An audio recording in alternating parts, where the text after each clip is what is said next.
የጠፋው ቁልፍ። አንዳንድ ወንጀሎች በደም አይጀምሩም፣ በትናንሽ ሚስጥሮች ይጀምራሉ። በዚህ ክፍል አስደናቂ የሆነ የወንጀል ታሪክ ይዘንላችሁ ቀርበናል። አብራችሁን ቆዩ።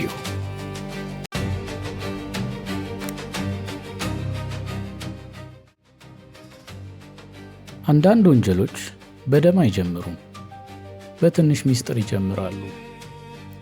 በ2019 ዓ.ም በአንድ ቀዝቃዛ ምሽት በከተማው መሃል ያለ ትልቅ የንግድ ሕንፃ በጸጥታ ተውጦ ነበር። የሕንፃው ጠባቂ ጠዋት ሥራ ለመጀመር ሲገባ የዋናው ቢሮ በር ግማሽ ክፍት እንደሆነ አየ። በመጀመሪያ ምንም አልጠረጠረም። ግን ወደ ውስጥ ሲገባ የድርጅቱ ባለቤት ወንበሩ ላይ ሞቶ ተገኘ። በክፍሉ ውስጥ ምንም የትግል ምልክት አልነበረም። ገንዘብ አልጠፋም። ኮምፒውተሮቹም በቦታቸው ነበሩ። ነገር ግን አንድ ነገር ብቻ ጠፍቶ ነበር፤ ትንሽ የብረት ቁልፍ።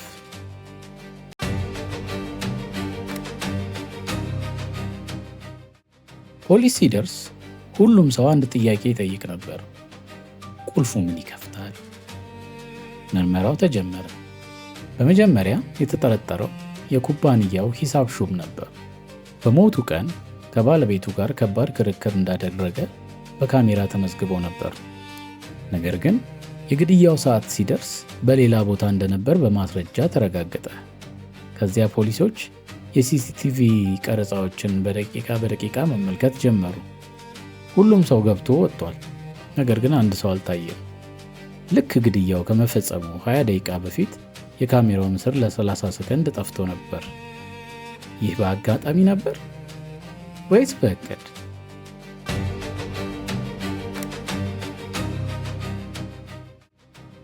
ቴክኒክ ባለሙያዎች ካሜራው በሰው እጅ እንደተቋረጠ አረጋገጡ።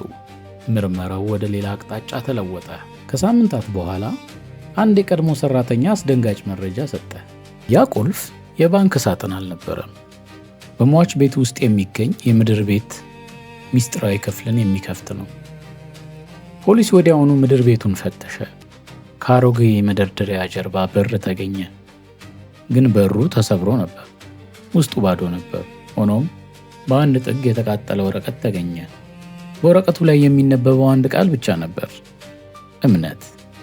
ይህ ቃል ምን ማለት ነበር? ከቀናት በኋላ የሞተው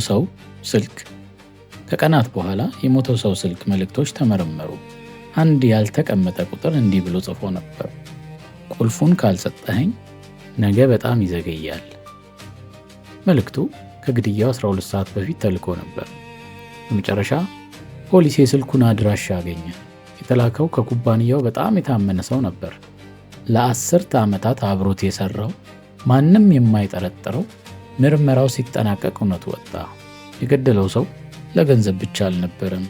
በሚስጥራዊው ክፍል ውስጥ የተደበቁ ሰነዶች የብዙ ሰዎችን ሕይወት ሊቀይሩ ይችሉ ነበር። ስለዚህ ቁልፉን ለማግኘት ሲል ግድያ ፈጸመ። ነገር ግን ያልተጠበቀ አንድ ስህተት ሰራ። የጣት አሻራ አይደለም፣ የካሜራ ቀረጻም አይደለም።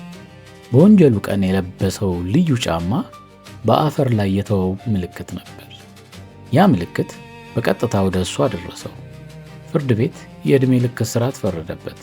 እስከ ዛሬም ድረስ ሰዎች አንድ ጥያቄ ይጠይቃሉ። ቁልፉ እውነት ምን ይከፍት ነበር? ሁሉም ሚስጥሮች ተገኝተው ነበር ወይስ አንዳንዶቹ እስካሁን ተደብቀዋሉ? እርሶስ ምን ይመስሎታል?